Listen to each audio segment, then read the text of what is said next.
Why is it so hard to forgive? We are so unforgiving. And I mean, I know it. We live in some cruel times, and people do some crazy things to other people. Police brutality and bullying and trolling and mass school shootings and all other types of evil happen. I get it, I know, but sometimes the stuff is petty, man, and we hold on to it. So why are we so unforgiving? You know what I mean? Like, is it not a command? I mean, we know God commands us to forgive, but just like many of his other commands, unfortunately, we don't always do those things. And that goes to add, in order to be forgiven, we are to forgive. But even with those things in the back of our mind, we don't feel like forgiving. When we get offended, it's not in our nature to forgive. Generally, it's in our nature to hold on to it. It's in our nature to not forgive. I say it all the time. I say it until I'm blue in the face. Forgiveness is not for the person that's being forgiven. Forgiveness is more for the person that's needing to forgive. Because people will offend you. You know what I'm saying? Like, that's just going to happen. You living in a world with 6 billion other people. Somebody is going to offend you. But it's like, do you hold on to it? I want to talk about how destructive unforgiveness is. And I want us to get to a point where we let it go. We got to find out why we hold on. And if it's not a good enough reason, we need to let it go. I mean, my granddad used to tell me, man, we used to fight and shake hands after the fight. Now, those days, every once in a while, I see, you may see a video, some young kids and they fight, and, some older people around and or older kids around or whatever, and the boys shake hands. And that's it's quite rare nowadays, honestly. But you just don't see stuff like that all the time. You know what I mean? Like, people get divorces. They don't work their marriages out. If somebody cheats, it's like it's over. And it's looked at as a weakness. To show mercy and to forgive somebody is looked at as a weakness. It's time out, man. Time out for us looking at that as being soft. Or, I'm just going to turn the other cheek and just let people do me any kind of way. Nah, man, forgiveness takes courage, takes strength, take a little bit backbone, you know what I mean? And whether they acknowledge it or not, sometimes people do wrong by you and they don't realize it. Sometimes they do wrong by you and they do. But whether they do or not, you got to be willing to speak up. I'm going to tell you, one or two things is going to happen, right? They either going to acknowledge what they did and apologize, or they're going to disregard what you're saying altogether, which either outcome, it's not worth holding on to it. If they apologized and acknowledged it, you can move on. But if they don't acknowledge it, the person's not logical. And we've talked to brick walls before. We all know how far we can get when trying to explain something or get something through to a brick wall. So don't lose sleep. They're not, so why should you?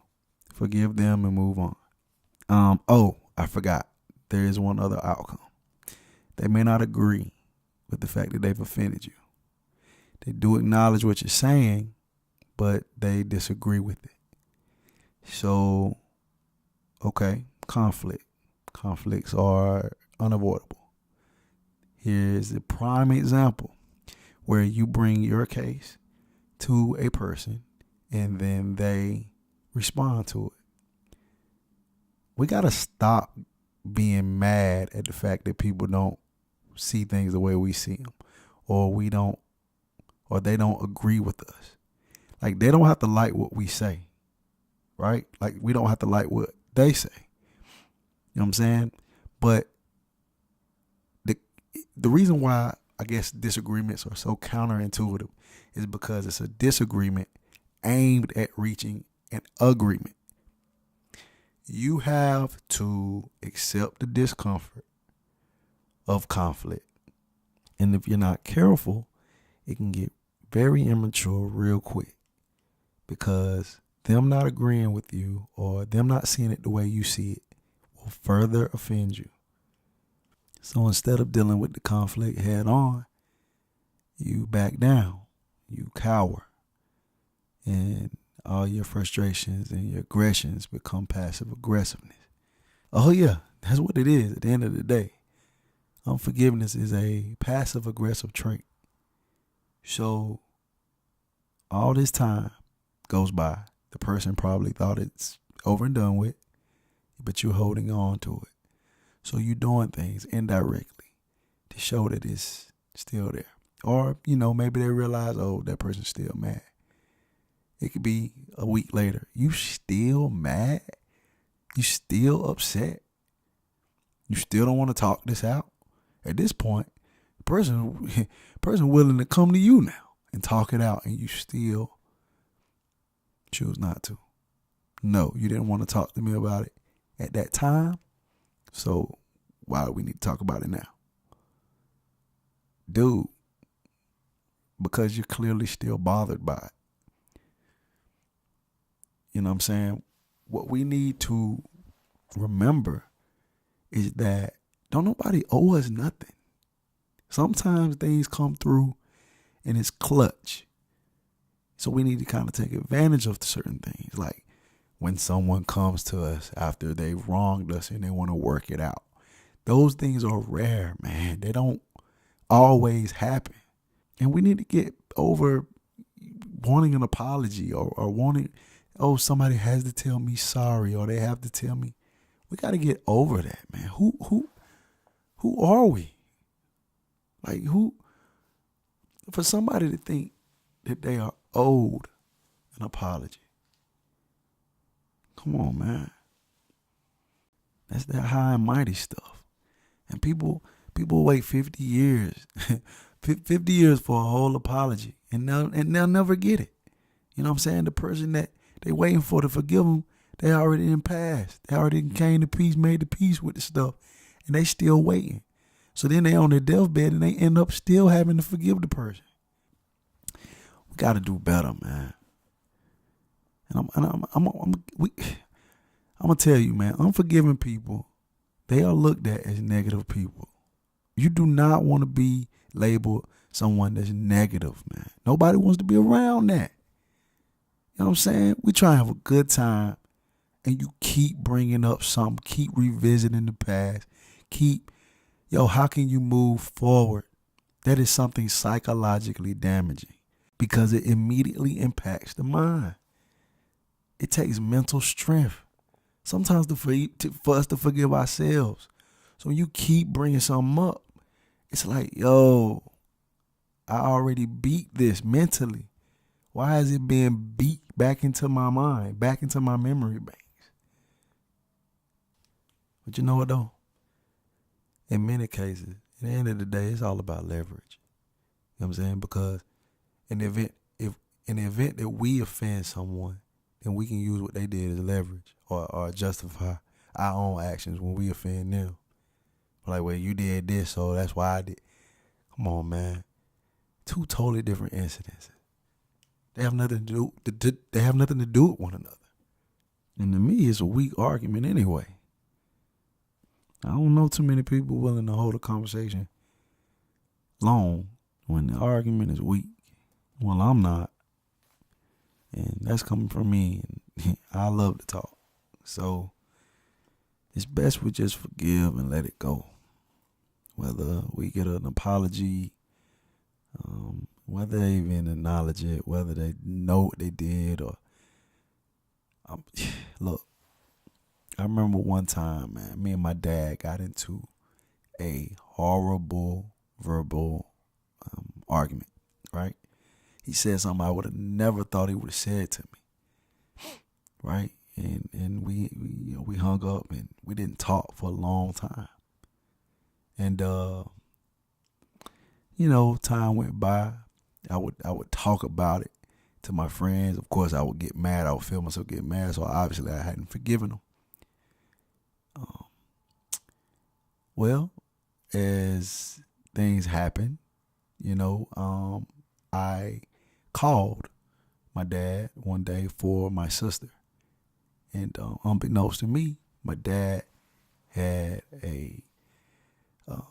had gotten into a altercation, and he got hurt really badly.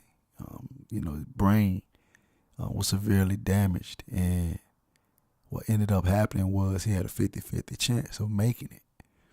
And whatever the incident had just happened. So I wouldn't have known if my sister didn't want to talk to my dad, and I was the liaison because I had my dad's point of contact. So, when I thought my dad was going to die back then, I don't know, man. I just felt like, that argument is so minor. I don't want my dad to die. You know what I'm saying? And, he pulled through. And I made sure, man, moving forward, our relationship was solid. We did talk about it. Vaguely, we don't really, I can say I didn't really remember the entire details, but I said, Dad, I'm sorry, man, for, staying mad at you for that long. We made amends. We were not cross. He did eventually pass. And I'm hurt. Of course, my dad is gone, but it's a relief that I made amends with him and we're good. And I hate to be cliche, you know what I'm saying? I really, some people just, they always got to say, oh, you want to make it right before the person go and all that. It's really honestly helped me as I mourn, you know what I'm saying? It helps me to mourn better because I know we made amends before he passed away. He knows that I loved him, and I know that he loved me. So the valuable lesson here is, again, let it go. People nowadays, man, they try to stay mad. They try to stay angry. They don't want to forgive, man. And if you're really honest with yourself, man, that stuff hurts, man. It hurts to hold on. So just let it go. Questions, comments, concerns. I love you guys. See you next time.